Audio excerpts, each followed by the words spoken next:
Welcome everyone to Swimming with Sharks CEO Chat. That's right. You are tuning into a special 4-part series. Today is part 2 of this special 4-part series in which we talk to ManoByte's very own CEO, Kevin Dean. And so we thank you for tuning in today. Today, Kevin is talking about the HubSpot CRM. And so without further ado, let's get to know Kevin as we roll into the show. And so Kevin loves muscle cars. He owns a vast collection of Converse Chucks. He has attended a postgraduate course at Harvard.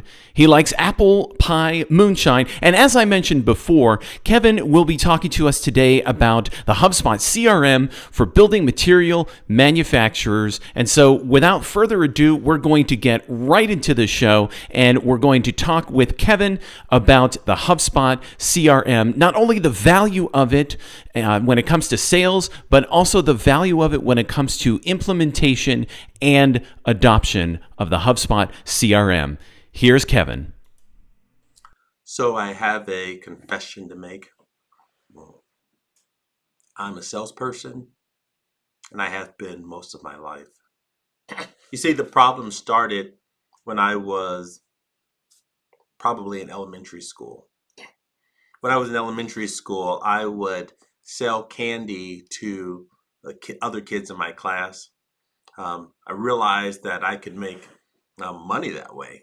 And so just continued from there. The first time that I received actual sales training was when I worked at a retail store in a mall where I lived. I was taught several things. The first thing that I was taught was to observe people. Then I was taught to identify their needs. I was taught how to approach them. Then I was taught how to pivot a conversation from a general opener to discussing product. After that, I was taught how to close a sale. Then I was taught how to upsell them at the register. I actually got really good at sales. I became one of the top sales people in the district and went on to actually become a sales manager, and I managed a couple of retail stores. After that experience working in retail sales, I stepped out and tried my hand at advertising sales. So I would travel from city to city, trying to sell business owners on advertising in a magazine that would be sold in grocery stores. And I was trying to convince them that buying advertising in this magazine would help them grow their business and increase sales. This is where I began to learn that a couple of things. One, I learned that there are differences in salespeople and the type of sales that you're in. Unlike someone coming into their favorite store at a mall and being helped to buy something that they actually wanted, advertising sales wasn't that great. Even though I was trying to convince people to buy something that they needed in order to grow their business. Now, business owners didn't really like me interrupting them coming into their place of business or trying to sell them something that they weren't necessarily aware of, that they weren't convinced that they really needed. But something that I had to do, something that I had to learn. There is when I began to realize that people like to buy, but they don't like being sold to. That time, I also learned that I really didn't like sales. And this is where the love-hate relationship came with sales. I didn't like this feeling of trying to convince people to buy something that may or may not have been something that would work for them. I didn't like the rejection. I didn't like, you know, not having control over the entire process. But at the time, this was a commission sales job, and I had to sell. So I learned that you had to be persistent and that you have to keep going whether or not you like the job or not. That's what sales is all about. It's a numbers game, and you have to be persistent. Well, at least that's what I thought at that time. So at that time period, um, I realized that, at least I thought that advertising sales wasn't for me. So I got into a different type of sales. I actually became a salesperson for a distributor who sold wholesale products. And this is where I learned about territory management and account management. I had a specific territory that I was given. And within that territory, there were specific companies that I was assigned to call on. And I would have to go to each of those companies on a regular basis. I had a route. And I would go to them and say, okay, what products do you want to buy this month? How many cases are you going to need? And at the same time, I had to introduce new products to that account that I had and trying to convince them that they also needed to purchase this other product that our company had to offer. At that point, I also realized that there are different types of salespeople. You have people who sell a product that people actually want.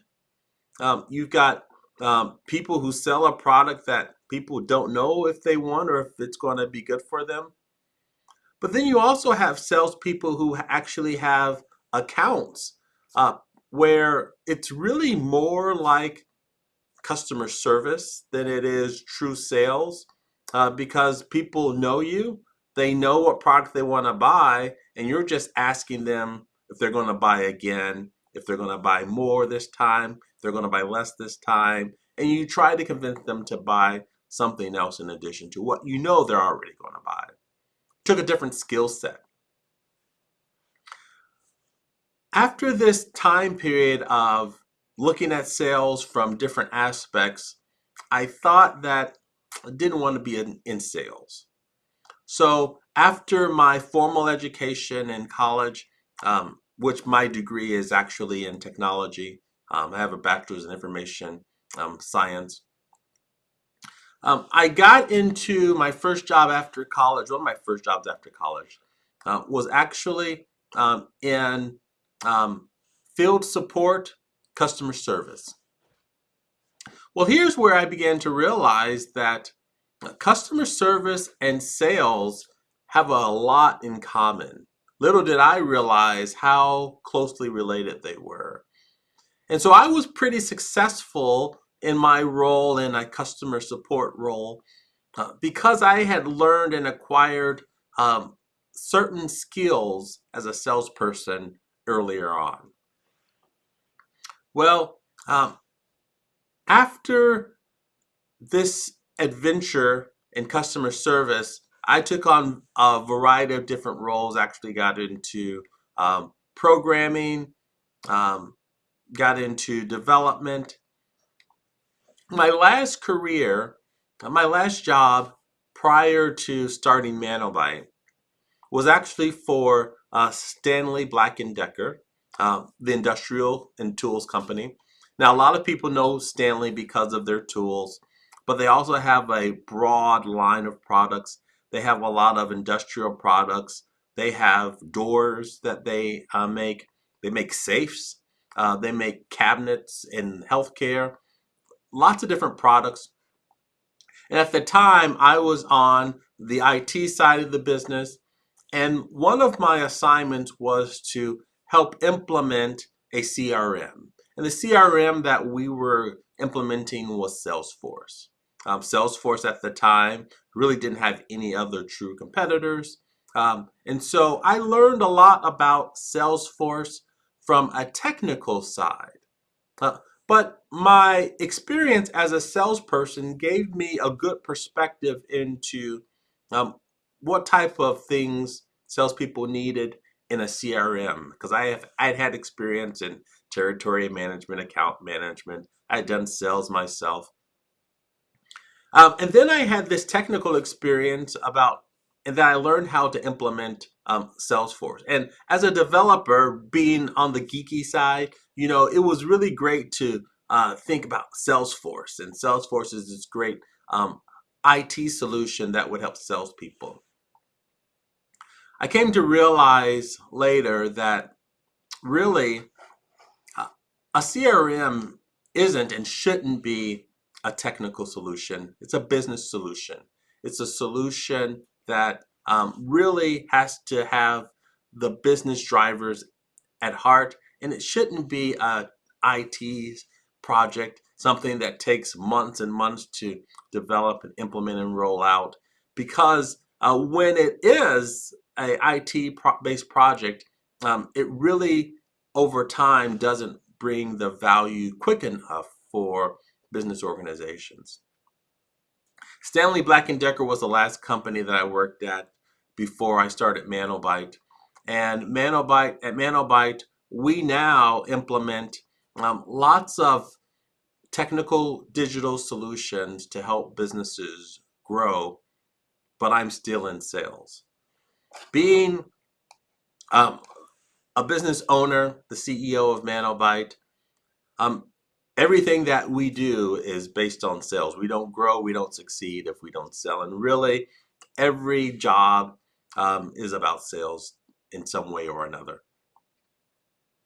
Throughout the, I think, 12, 13 years that ManoByte has been around, I've actually interviewed, hired, trained, fired dozens of salespeople. And I've learned a lot over that time period, and my experience with salespeople have taught me a lot. Just with salespeople here at ManoByte, I've learned a lot that there are lots of different types of salespeople, lots of different experiences. Um, and in that time period, I've also examined and gone through lots of different sales training organization programs.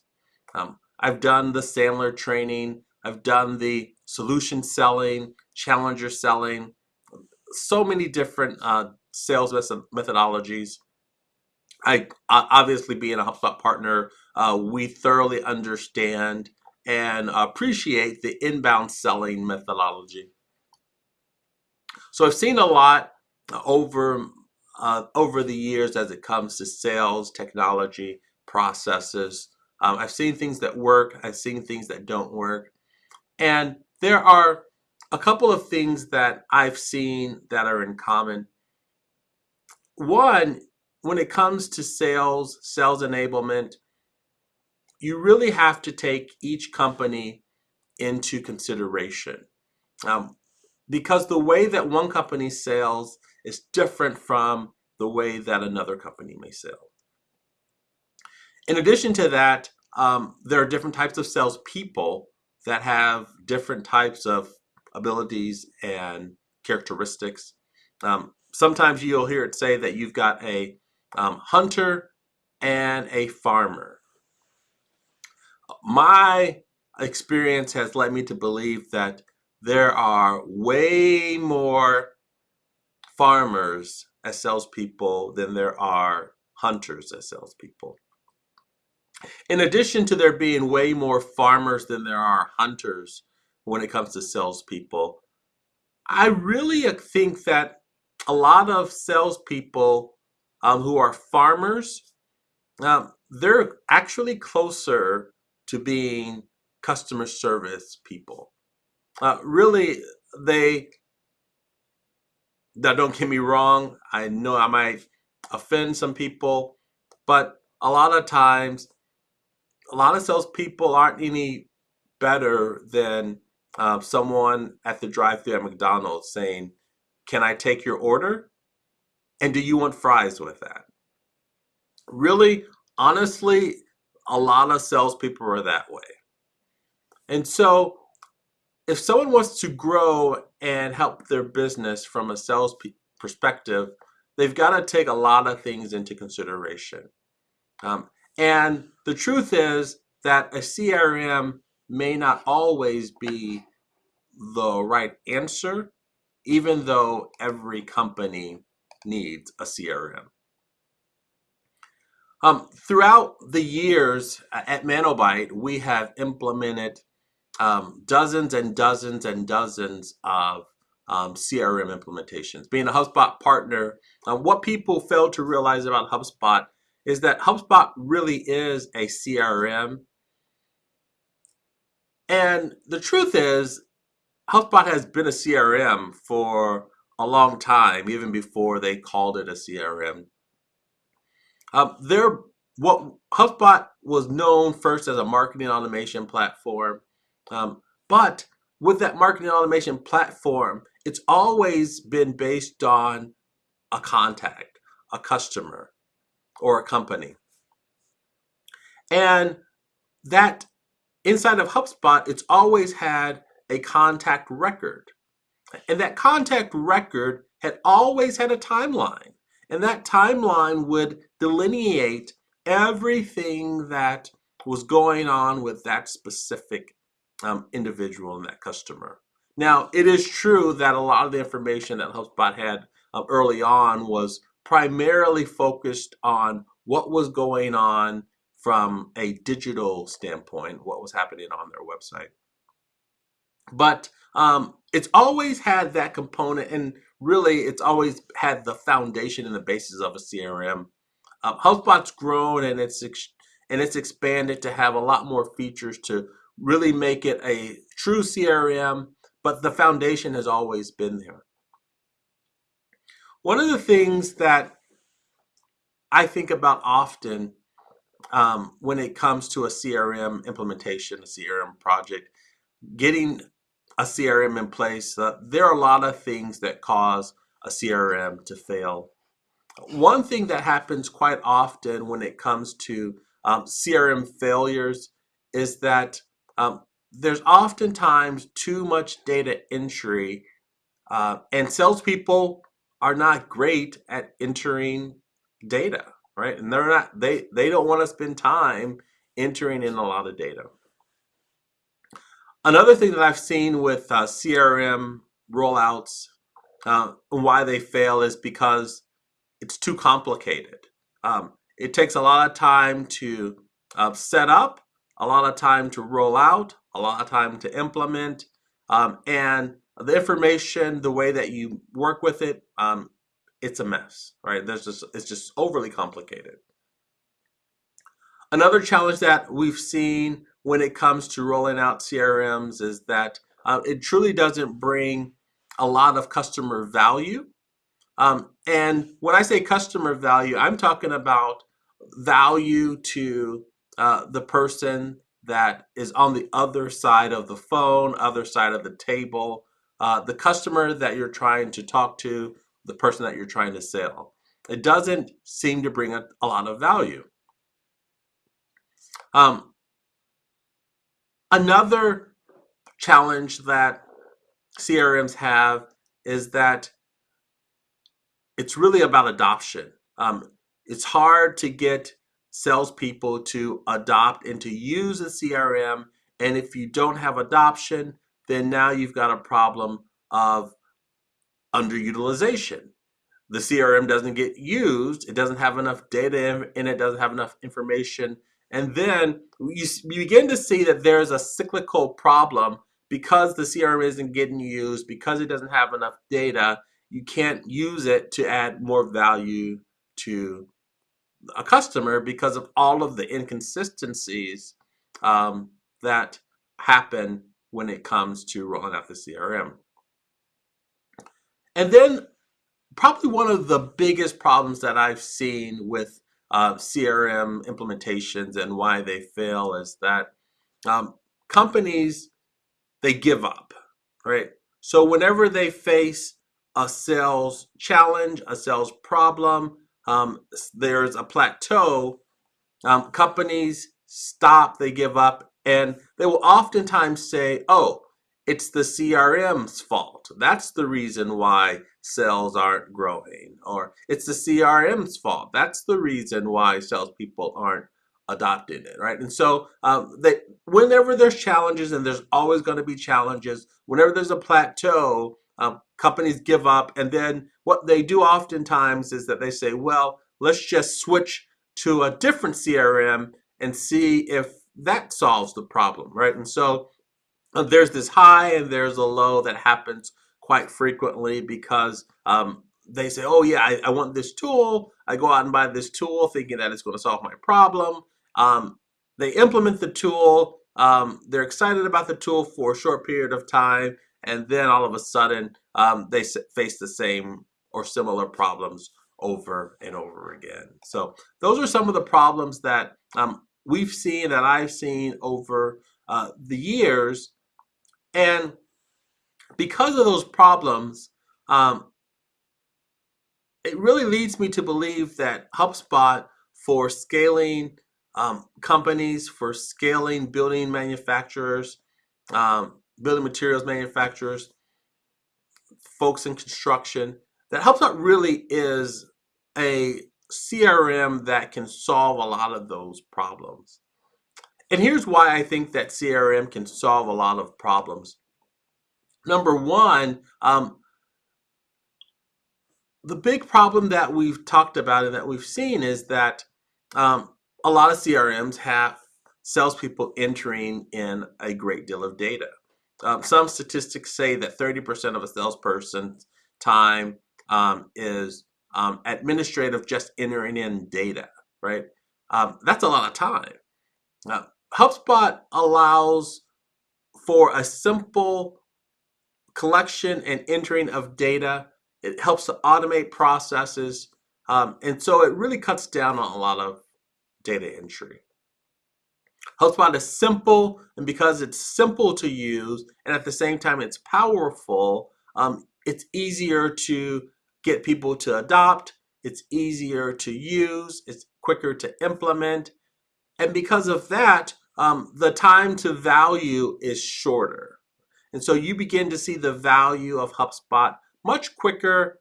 And in addition to that, it's able to really surface insights that help in the selling process.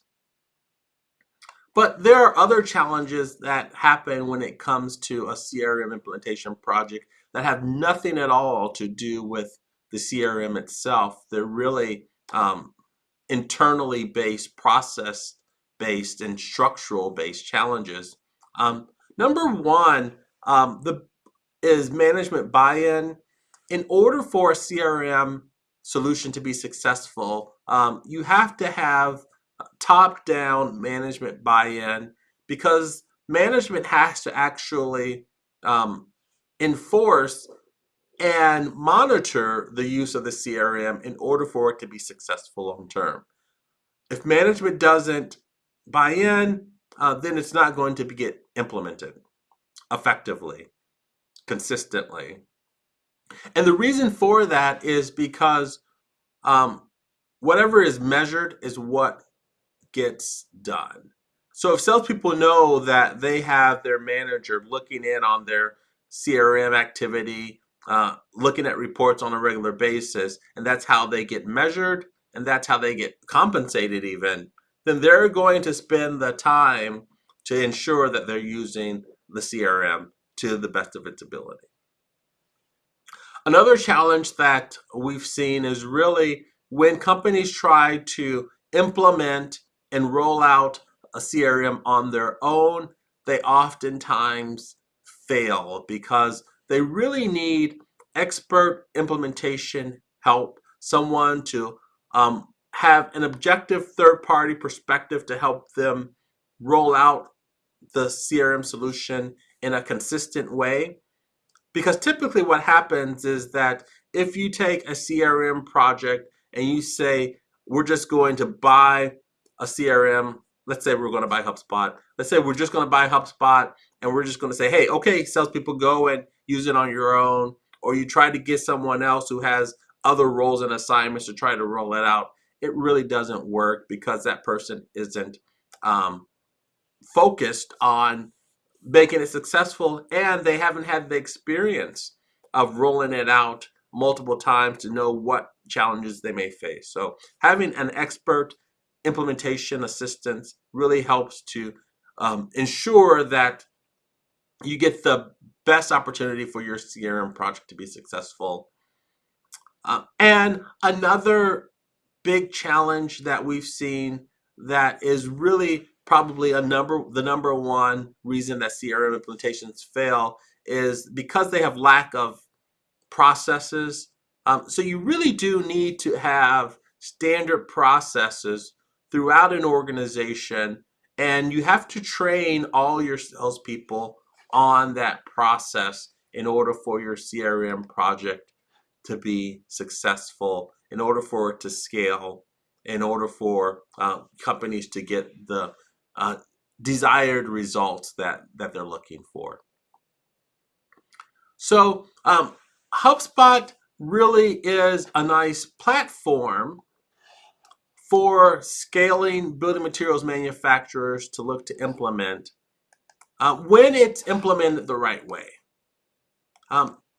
If a company has an organization help them through this process, there are key results and benefits that can come from rolling out HubSpot consistently across the building material manufacturers organization. Number one, it's increased sales productivity. You can help your salespeople be more effective. Number two, you can eliminate repetitive tasks that come along. Number three, you can make sure that your salespeople are aligned with your marketing people. And that is a big challenge, right? And that's a big challenge because oftentimes